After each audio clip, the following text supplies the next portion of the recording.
నమస్తే. ఇన్నాళ్ళు నన్ను సపోర్ట్ చేస్తూ, ఎంకరేజ్ చేస్తూ మీ ప్రేమని నాకు అందిస్తున్న ప్రతి ఒక్కరికి కృతజ్ఞతలు. అలాగే ఈ వీడియో కూడా ఖచ్చితంగా మీకు ఉపయోగపడుతుంది. లైక్, షేర్ అండ్ సబ్స్క్రైబ్ చేసి మీ సపోర్ట్‌ని నాకు అందించండి. అలాగే ఈ వీడియో పట్ల మీకున్న అభిప్రాయాన్ని కామెంట్ సెక్షన్‌లో కామెంట్ చేసి తెలియజేయండి. ఇప్పుడు వీడియోని చూద్దాం. నమస్తే. Welcome to our channel. నేను పద్మిని. ప్రస్తుతం మనతో పాటు ప్రముఖ ఆధ్యాత్మికవేత్త, వాస్తు జ్యోతిష పండితులు కేఎస్ఆర్ గారు మనతో పాటు ఉన్నారు. మాట్లాడదాం. సార్ నమస్తే సార్. నమస్తే అమ్మ. బాగున్నారా సార్? బాగున్నాను.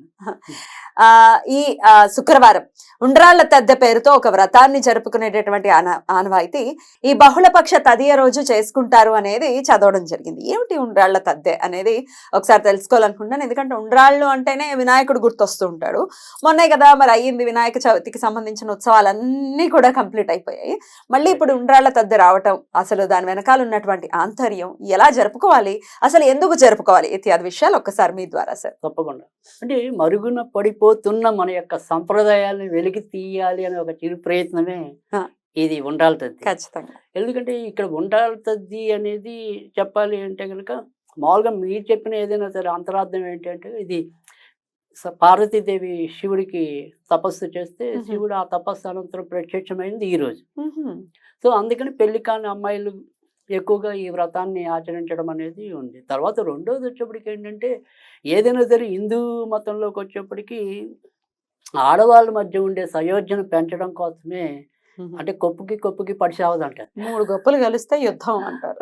కానీ అలాంటి కొప్పులన్నింటినీ కూడా ఏకతాటి మీదకి తీసుకొచ్చి వాళ్ళకి ఎంతో కొంత ముదాన్ని ఇచ్చేది ఉండాలి.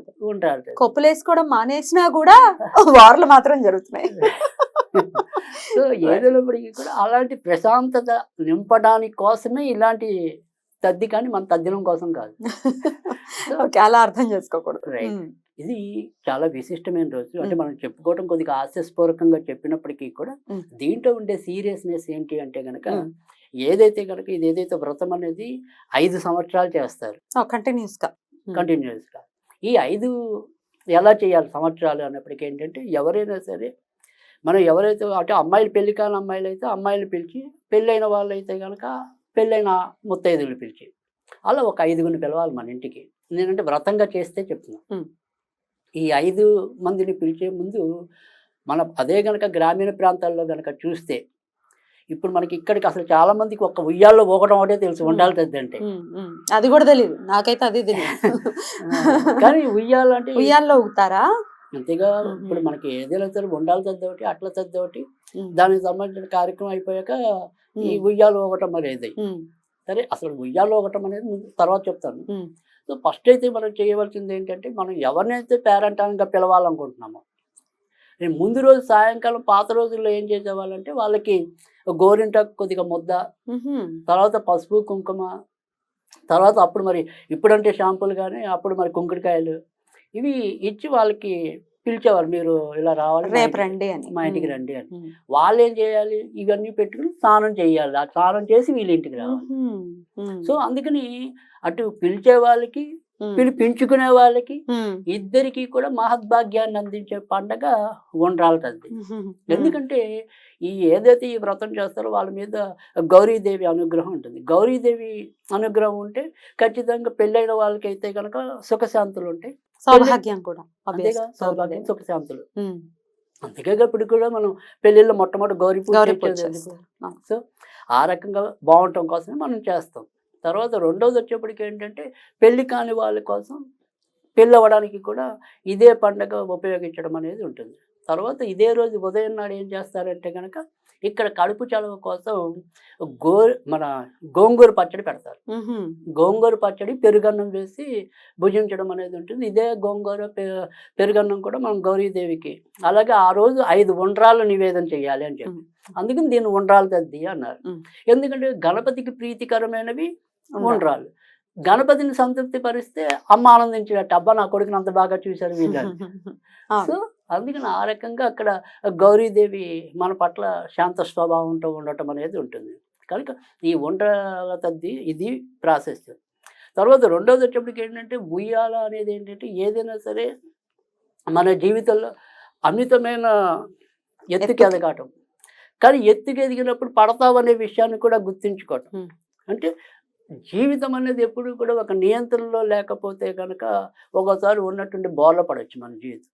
ఆ రకంగా ఉయ్యాల అనేది ఇక్కడ వేడుకగా తీసుకురావటం అంటే మనం తప్పు చేస్తే బోర్ల పడతాం.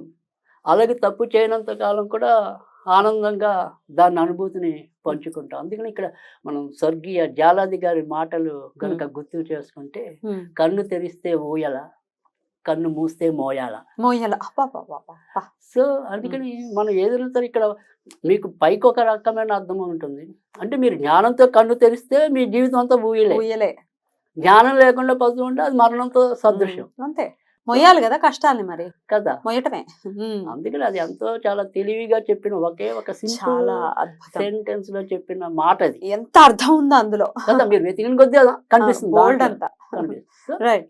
అలాంటి మనకి ఆ తార్కాణాలన్నీ కూడా అందుకంటే ఉయ్యాల నేపథ్యం తీసుకోవటం ఏంటంటే, ఇక్కడ ఆడపిల్లలందరూ కూడా యుక్త వయసులో వచ్చినప్పుడు చాలా చక్కగా దాన్ని ఆనందానుభూతిని పొందటం అనేది ఉంటుంది. సో ఈ ఉండ్రాల తద్ది వేడుకలు మనం తప్పకుండా మళ్ళీ వాటిని ముందుకు తీసుకురావాలి అని ఒక మంచి ఉద్దేశంతో నేను చెప్పడం అనేది. పెళ్లి కాని అమ్మాయిల చేత ఇది చేయించాలి ప్రత్యేకంగా. అయితే ఈ ముత్తైదులు దొరకలేదు, ఇంకేమైనా ప్రత్యామ్నాయాలు ఉన్నాయా? ముత్తైదులు దొరకలేదండి, లేకపోతే ఇట్లా రకరకాల కారణాలు ఉంటాయి కదా, ప్రత్యామ్నాయాలు? తప్పకుండా ఇక్కడ నేను ఇవాళ మనం ముఖ్యంగా ఈ వంటలు తెద్దినట్టు చేసేది కూడా ఏంటంటే కనుక, ఈ రోజు ఏదైనా సరే మనం వ్రతంగా చేసుకోకపోయినా పర్వాలేదు, 5 ఏళ్ళు చేయాలి అనుకుని ఓపుకున్న వాళ్ళు ఎలాగో వాళ్ళకి ఆ పద్ధతులు తెలిస్తే ఖచ్చితంగా చేసుకుంటారు. దానికి సిద్ధమయ్యే ఈ 5 సంవత్సరాలు చేసుకోవటం అనేది ఉంటుంది. కానీ ఇవాళ మనం చేసేది ఏదైతే ఉంటుందో అది ఖచ్చితంగా పెళ్లి కాని అమ్మాయిల కోసం. ఈ పెళ్లి కాని అమ్మాయిలు ఎవరైతే కళ్యాణమో రామచంద్ర అని బాధపడుతున్నారో, అలాంటి వాళ్ళకి అలాంటి కళ్యాణం గడియలు రావాలంటే కోరుకోవాలంటే ఖచ్చితంగా గౌరీదేవిని ఆరాధించాలి. సో ఈ రోజు వాళ్ళు చేయాల్సింది ఏంటంటే, ఇవాళ నేను ఏదైతే మంత్రం చెప్తానో ఆ మంత్రాన్ని వాళ్ళు ఖచ్చితంగా 108 సార్లు పఠించి, ఇందాక చెప్పినట్టుగా దొరికితే గోంగూర పచ్చడి, లేదంటే ఉత్తి పెరుగన్నం, తర్వాత ఒక 5 ఉండ్రాళ్ళు నివేదన చేయండి, చాలు, ఇంకేం వద్దు. ఆ రకంగా చేస్తే సాధ్యమైనంత తొందరలోనంటే ఇప్పుడు నేను ఏదైతే చెప్పానో అది 21 రోజుల తర్వాత పఠించండి. ఉత్తి రోజులు మీరేం చేయక్కర్లేదు, కేవలం ఆ మంత్రాన్ని మాత్రమే పఠించండి. కానీ ఈ రోజు మాత్రం అంటే ఉండ్రాల తద్ది రోజు మాత్రం ఇందాక చెప్పినట్టుగా పెరుగన్నం, అలాగే గోంగూర, ఉండ్రాళ్ళు, ఇవి మాత్రం 5 అంటే పెరుగన్నం ఒకటే ఉంటుంది, ఉండ్రాలు మటుకు 5 ఉండాలి. 5 అనేది ఆమె సంఖ్య. వ్రతం చేసుకునే వాళ్ళు కూడా 5 మూల తోరం ధరించడం అనేది కూడా ఉంటుంది. సో ఇక్కడ ఆ మంత్రం ఏంటి అంటే కనుక, క్లీం గ్లౌం కళ్యాణ గౌర్యే శీఘ్ర సాఫల్యం కురు కురు.